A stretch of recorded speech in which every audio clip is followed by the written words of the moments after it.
Est-ce que c'est fini la télé de papa? Voilà la question qu'on va se poser ce soir. La télé de papa, c'est un poste devant lequel on s'installe en famille et puis on regarde de grands programmes ensemble comme on le faisait quand nous on était petits. C'était joli. Hein, magnifique. Ouais. Netflix a gagné 8 millions d'abonnés cette année dans le monde. Voilà un chiffre qui en dit long sur le changement de nos habitudes télé en tout cas, ou le changement des habitudes télé d'une génération. On pourrait ajouter Bein, Orange, Amazon, Apple TV qui bousculent le secteur. Hier on zappait, maintenant on télécharge, on achète, on picore au gré de nos envies. Ça vaut en particulier pour les jeunes qui semblent fuir les chaînes historiques, et vous imaginez bien que c'est un gros sujet pour des mastodontes comme TF1 ou France Télévisions. On va en parler ce soir avec Emmanuel Chin. Bonsoir. Bonsoir, le patron d'Éléphant, premier producteur indépendant de France. Éléphant, c'est le papa, et Emmanuel avec lui, de 7 à 8 par exemple sur TF1, de Fais pas ci, fais pas ça, ou autres parents mode d'emploi sur France 2. Vous êtes sur toute la gamme de la production. Philippe Bailly est également avec nous, président de NPA Conseil, spécialisé dans l'économie des médias. Et puis, tiens, je voudrais appeler, puisque vous avez été très nombreux à nous appeler au standard, vous donnez la parole tout de suite au 39 21. Je voudrais appeler Justine. Bonsoir Justine. Bonsoir Laurent. Est-ce que vous regardez la télé, vous, et comment? Alors pas du tout, j'ai même pas de télé chez moi. Et moi je regarde que Netflix en fait, parce que j'adore mes séries, j'adore les films, le contenu qu'il y a sur Netflix. Et même là au travail, dans le métro, je regarde sur mon téléphone mes séries préférées. C'est-à-dire, vous regardez les séries sur votre téléphone? C'est si petit que ça? Oui, parce qu'en fait, même mon téléphone que j'ai, l'écran est assez grand, parce que j'ai un iPhone 8 Plus, j'ai la chance d'avoir un iPhone 8 Plus, et donc du coup l'écran est assez grand et je peux regarder mes séries dessus, et en fait je peux télécharger mes séries à l'avance, parce que Netflix permet d'avoir l'accès à ces séries même hors connexion. Quel âge vous avez, Justine? J'ai 23 ans. Ça, c'est très intéressant. Restez avec nous. Est-ce que Justine, Philippe Bailly, Emmanuel Chin, elle est finalement très emblématique de la nouvelle génération? Je crois pas. Je pense que tous les jeunes de France n'ont pas un iPhone 10. Bon, ça, c'est sûr. Non mais ce qui veut dire simplement un certain positionnement social, et ça n'a rien de discriminatoire quand je dis ça, et peut-être plutôt un mode d'habitation urbain dans lequel on est abondé aussi de sollicitations, de possibilités de cinéma, etc. La France, c'est aussi des territoires ruraux, c'est des villes moyennes, c'est des endroits où il y a moins de cinéma, moins de restaurants, moins d'occasions de sortir. Et dans ces endroits-là, la télévision, à la fois le meuble qui est de plus en plus spectaculaire, des écrans de plus en plus grands avec une image de plus en plus fine. D'un écran dépliable de 4 mètres présenté au dernier CES de Las Vegas, par exemple. Oui, mais ça, c'est comme l'iPhone 10. C'est pas pour tout le monde. Je suis d'accord. C'est pour dire que le meuble est de plus en plus gros. C'est que simplement, le réflexe de se rassembler autour pour regarder ensemble des programmes, celui-là, il perdure. Simplement, ce qui est en train de changer, vous l'avez dit tout à l'heure dans votre lancement, c'est éventuellement le rythme auquel on le regarde. Oui. Maintenant, on regarde davantage à son rythme et plus forcément en suivant l'histoire que vous racontez à les chaînes, et puis plus forcément les mêmes acteurs qui vous les proposent. Il y a toujours TF1, il y a toujours M6, il y a toujours Canal, il y a aussi effectivement maintenant Netflix dont vous avez parlé, ou d'autres, par exemple, ou d'autres, Amazon ou l'autre. Voilà, c'est ça, il y en a plein. Emmanuel Chin, ça change la manière dont on travaille. Et d'abord, est-ce que vous faites attention à l'âge des téléspectateurs? Âge moyen des téléspectateurs d'ailleurs, par exemple du 20h de TF1 ou de France 2, on sait? Je sais pas, ça doit être une cinquantaine d'années. Mais en tout cas, ce qui est certain aujourd'hui, c'est, comme l'a dit Philippe, la télé reste le moment où vous avez des audiences très fortes autour d'événements importants. Il y a des très très très fortes audiences aujourd'hui à la télé. D'ailleurs, la statistique est sortie cette semaine. Les Français regardent en moyenne 3h43. Oui, ça ne baisse pas. Voilà, par jour, la télévision, ça ne baisse pas. Et les jeunes, les 15-24 ans, la regardent en moyenne 2h25. C'est 9 minutes de moins que l'année dernière. Par contre, comme vous l'avez très bien dit, il y a de nouveaux usages. C'est-à-dire qu'on n'est plus obligé aujourd'hui de regarder le programme de télé au moment où il passe à la télévision à l'heure fixe. Et ça, c'est la révolution qui est bénéfique à la télévision. C'est le replay. Les 15-24 ans regardent les programmes pour un tiers en replay. 2 tiers au moment où ça arrive et 1 tiers en replay. Aujourd'hui, une grande série, comme nous l'avons fait sur Fais pas ci, fais pas ça, qui touchait en moyenne 5 millions de téléspectateurs et beaucoup de jeunes. Donc la télé peut toucher, si elle fait de la comédie, il y a des émissions de télévision aujourd'hui qui touchent les jeunes. Regardez Quotidien avec Yann Barthès, regardez Hanouna, regardez The Voice, regardez des séries de comédie. Les jeunes peuvent regarder des grands programmes de télévision. Mais la révolution, c'est qu'aujourd'hui, ils ont envie de le regarder quand ils veulent, où ils veulent. Par exemple, Fais pas ci, fais pas ça, on l'avait sur France 2. Aujourd'hui, vous le retrouvez aussi sur Netflix. Nous avons fait une série sur TF1, Le Tueur du Lac, plus de 6 millions de téléspectateurs sur TF1 il y a quelques semaines. Eh bien, nous venons de la vendre aussi à Amazon. Ils pourront la voir sur Amazon, ils l'ont vu en replay. Et d'ailleurs, les droits de cette série que nous avons créés seront partagés avec la chaîne de télévision. Aujourd'hui, il y a des possibilités de regarder des grands programmes de télévision, aussi sur les plateformes, aussi en replay, et c'est ça la révolution. Alors maintenant, ce qui est vrai aussi... Ce qui me frappe juste d'un mot, c'est qu'on n'est plus au menu, on est à la carte. On est à la carte. C'est comme j'aime, comme disait l'autre. Exactement. Et il n'y a pas de fatalité à ne pas toucher un public jeune. Regardez aujourd'hui des séries comme Game of Thrones, elles sont regardées par un public familial et public jeune. Par en mode d'emploi est regardé par un public très jeune. Stranger Things est regardé... Vous validez tout ça, voilà, Philippe Bailly ? sur ces plateformes-là. Donc il y a possibilité de toucher aujourd'hui un public jeune. Et évidemment, il faut s'adresser absolument à tous les publics. Et je suis absolument convaincu qu'aujourd'hui, la télé est en train de se réinventer pour toucher de très larges publics. Et je pense en tout cas, Emmanuel Chin, il travaille. Avec une forme de permanence aussi, c'est dans les points de référence que le public va chercher pour guider ses choix. Il n'y a jamais eu autant de séries et globalement de programmes qui sont produits aux États-Unis. On est à plus de 500 séries produites l'an dernier, oui. Ce qui à un moment crée une forme d'embouteillage, d'encombrement, donc une difficulté à savoir choisir. Et là, à ce moment-là, il y a une responsabilité et en même temps une opportunité des acteurs traditionnels, les TF1, les M6, et puis des grands acteurs nouveaux, Netflix, Amazon, etc., de savoir choisir en amont les programmes qui vont apporter au public pour rester ensuite une forme de gage de qualité. Historiquement, le métier d'éditeur de télévision, c'était deux choses. C'était savoir sourcer, trouver les meilleurs programmes et savoir ensuite les agencer au cours de la journée. Alors, le deuxième aspect, la programmation... C'est fini, non ? C'est pas encore totalement fini, mais enfin, en tout cas, c'est plutôt la branche déclinante. D'accord. En revanche, la capacité à trouver les talents, à les faire travailler, à leur donner leur chance, ça évidemment, ça restera demain. On va voir ce que ça va donner du côté du standard d'Europe 1. C'est assez étonnant que vous allez voir l'écart d'âge et les réflexes qui se ressemblent. C'est notamment Cédric et Jean-Pierre qui vont intervenir juste après la pause. Pour intervenir sur Europe 1, appelez le 3921, 50 centimes la minute. Alors, je vous fais un brushing cette fois ou bien on les laisse naturels? Moi, je préfère quand c'est... Vous voyez... l'air discount, je dois filer. Aujourd'hui, les escalopes de dinde d'origine France sont à 5,69 € le kilo chez Netto. 5,69 €. Alors ça décoiffe.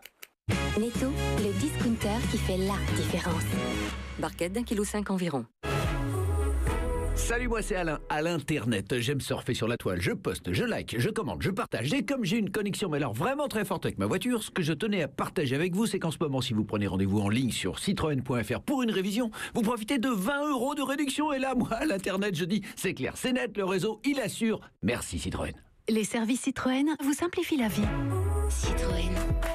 Offre non cumulable valable jusqu'au 28 février, réservée aux particuliers dans le réseau Citroën participant hors forfait avantage. Détails et tarifs sur citroën.fr. Europe Soir, Laurent Bazin sur Europe 1. Est-ce que la télé de papa est morte? On pose la question ce soir à Emmanuel Chin, le patron d'Éléphant, premier producteur indépendant de France, et Philippe Bailly, président de NPA Conseil. Puis je vous pose la question à vous aussi au 39-21, et vous m'avez répondu extrêmement nombreux, donc pardon pour les déçus, ceux qui ne pourront pas passer ce soir, on va faire le maximum. Je voudrais, Cédric, vous écouter d'abord, et puis écouter Jean-Pierre. Allez-y Cédric, comment est-ce que vous consommez la télé? Oui, bonsoir. En fait, moi, j'ai grandi avec la télévision avec mes parents. En fait, c'était le film du dimanche soir, la série le mardi soir. Quel âge vous avez? En fait, 25. 25 ans. 25, mes parents ont presque 55 chacun. Oui, c'est mon âge, quoi. Et aujourd'hui, en fait, je regarde la télé quand je redescends, je les voir. Mais même, j'ai même remarqué que eux ont aussi changé leur mode comme vous dites, de consommation. C'est que, en fait, on regarde le programme quand on le veut. Ils ont un canal depuis quelques années maintenant, et on a le replay. On choisit le programme, on peut même revenir en arrière sur le direct. Et en fait, on se met tous ensemble et on choisit le programme qu'on veut, sans que la chaîne, en fait, nous l'impose. Mais on garde quand même, enfin moi la télé je la regarde qu'avec eux, quoi. Alors, il y a deux choses très intéressantes de ce que vous dites. Un, ça reste un moment familial important, même si vous choisissez ce moment de manière beaucoup plus souple en utilisant la technologie. Et deux, ils sont où vos parents? À Nîmes. Dans le sud. Et vous, quand vous êtes, j'imagine, donc dans le nord, parce que vous parlez du sud en disant je descends. Oui, voilà. Vous regardez pas la télé du tout? Non, en fait, j'ai une télé, mais je la mets en fond sonore, en fait, chez moi. Vous la mettez en fond sonore. Voilà. Restez avec nous, Cédric. Bonsoir, Jean-Pierre. Bonsoir, Laurent. Vous regardez la télé, vous? Et peut-être, Alors, moi, si vous voulez bien me donner votre âge. Oui, j'ai 75 ans. Je regarde la télé en direct pour les journaux de 13h et 20h. En dehors de ça, essentiellement, je regarde la télé en replay. Et surtout, je peux dire que 5 soirs par semaine, je regarde la télé via Netflix pour les séries et les films. Ça, c'est très intéressant. Emmanuel Chin voulait rebondir sur ce que vous disiez. Mais ce que je trouve formidable, c'est qu'on parle de télé. On regarde la télé en direct pour les grands événements, on communie et ça c'est la fantastique force de la télé. On regarde la télé en replay, mais c'est toujours de la télé. On regarde la télé sur Netflix, mais c'est toujours de la télé. Sur la tablette, sur le portable. Donc c'est toujours de la télévision. Et aujourd'hui, ce qui est fantastique avec cette facilité d'usage à la carte, comme vous le disiez, cette facilité avec ces nouvelles plateformes, cette offre de choix très riche, ça reste de la télé. Et les jeunes, justement, qui aujourd'hui ont envie de pouvoir le regarder quand ils veulent, où ils veulent, sur leur tablette, sur leur téléphone. Mais Jean-Pierre aussi. Ou les moins jeunes. Oui. Ma mère, je peux vous dire, elle s'est abonnée à Netflix, elle regarde ça. Ah oui, la mère d'Emmanuel Chin est sur Netflix tous les soirs. Mais non, mais tout le monde aujourd'hui peut regarder, et elle regarde beaucoup la télévision aussi, en vrai. Oui. Bon, mais c'est ça qui est fantastique, c'est qu'il y a une offre qui s'enrichit, des facilités, mais ça reste de la télé avec des programmes qui peuvent toucher les jeunes. Et une autre chose intéressante, c'est que ces nouvelles plateformes, elles veulent aussi, parce que Philippe le disait, 500 séries qui se créent, elles veulent toucher les millennials. Et c'est-à-dire les 15-35 ans. 15-35 ans. Parce que eux, effectivement, nouveaux usages. Et là, il y a aujourd'hui... C'est Justine et Cédric. Voilà. Et il y a aujourd'hui des choix de séries très ciblés sur des publics très particuliers, un peu comme un kiosque à journaux, où vous pouvez aller chercher des journaux qui intéressent telle ou telle catégorie, et c'est ce que permettent ces plateformes. Et aujourd'hui, nous avons fait un accord avec Webedia, qui est le premier média digital auprès des millennials, avec des youtubeurs stars, pour créer justement des séries pour les plateformes, mais aussi pour les chaînes de télé. Mais TFX, groupe TF1, a annoncé qu'ils allaient faire une chaîne, c'est l'ancien NT1, ciblée sur les 15-35 ans. Donc aujourd'hui, c'est une explosion de l'offre, avec plus de chaînes, avec plus de plateformes, qui peuvent toucher tous les publics. Mais ça reste des audiences très puissantes quand vous faites ensuite des programmes qui intéressent le public. Un point, Philippe Bailly, que je trouve passionnant, les Français sont prêts à payer. Oui, ils le sont de plus en plus. Parce que sur Netflix, on disait les gens voudront pas payer pour avoir plus. Si. Ils payent 10 €, Ouais. 12 € par mois. Et c'est facile parce qu'on se désabonne très facilement de Netflix. Hein. Voilà, sans engagement, avec la possibilité d'en sortir mois après mois. Et aujourd'hui, il se trouve qu'on a lancé en début d'année le médiamétrie, disons, de la SVOD, la vidéo à la demande par abonnement, Netflix, Amazon et autres, et qu'on interroge tous les jours 3000 Français sur ce qu'ils ont regardé la veille et ce qu'ils ont regardé de la SVOD. Ça confirme ce que disait Emmanuel sur le poids des séries, 50% de l'audience sur des séries, mais ça confirme, enfin aujourd'hui c'est déjà 5% des Français qui disent que tous les jours ils regardent des programmes de SVOD. À titre de comparaison, il y a 4 chaînes qui sont au-dessus. Et puis en dessous, une chaîne de la TNT, ça dépasse pas aujourd'hui 3% de part d'audience. Enfin, donc la SVOD, en quelque sorte, et en caricaturant, c'est la 5e chaîne de télé aujourd'hui. Donc c'est vraiment ça, c'est à ma guise. Oui, comme je veux, quand je veux, où je veux, grâce aux moyens de la technologie. Avec un modulo quand même qui rejoint ce que disait Emmanuel sur les grands événements qui conduisent à se rassembler autour de la télévision. Depuis le début de la saison, la Ligue 1, qui est diffusée donc par Canal, a enregistré 40% de hausse de ses audiences, donc sur les matchs du samedi, du dimanche soir. Parce que Neymar, parce que Mbappé... parce qu'un championnat aussi dans lequel Monaco, Lyon, Marseille tiennent leur rang, parce qu'il y a du suspense. Aussi, regardez quand il y a le concert des Enfoirés, regardez l'enterrement de Johnny, tout le monde communiait, la télé reste d'une puissance incroyable. Souvent on dit par exemple les youtubeurs... Donc ça reste le média majeur, mais le média majeur, avec des audiences très puissantes. Je vais vous prendre de référence, parce qu'on communique tous, et ça personne ne remplacera ça pour la télé linéaire. Au même moment, on partage un événement et ça, personne ne le fera comme la télé le fait. Et juste un chiffre, on parle toujours des youtubeurs. On dit ils ont 10 millions de vidéos vues de 3 minutes. Quand vous faites 7 à 8, vous avez 4,5 millions de gens qui regardent sur 2 heures. Vous multipliez par tranche de 3 minutes, ça fait plusieurs centaines de millions d'équivalents de vidéos vues. Aujourd'hui, quand on poste un extrait de 7 à 8 sur Facebook, on a tout de suite 3 à 4 millions de vues. Donc la télé génère des audiences extraordinairement puissantes sur ses programmes phares. Et pourtant, on court derrière les téléspectateurs jeunes. Je vais pas rêver. Ah non, bien sûr. Emmanuel Macron lui-même l'a dit, on fait à la télévision publique des programmes pour les jeunes qui sont regardés par les vieux. Oui, mais au-delà, il y a un vrai sujet effectivement c'est le grand défi aujourd'hui, c'est de faire des programmes qui touchent les jeunes, bien sûr. Renouvellement des publics, mais pour tous les grands médias. Enfin, c'est vrai dans la presse, c'est vrai dans la radio, c'est vrai aussi dans la télé. Un point simplement qui illustre cette force du direct et du rassemblement. Regardez, depuis 2 ans, la bagarre que se mènent Facebook et YouTube pour développer leur audience en live.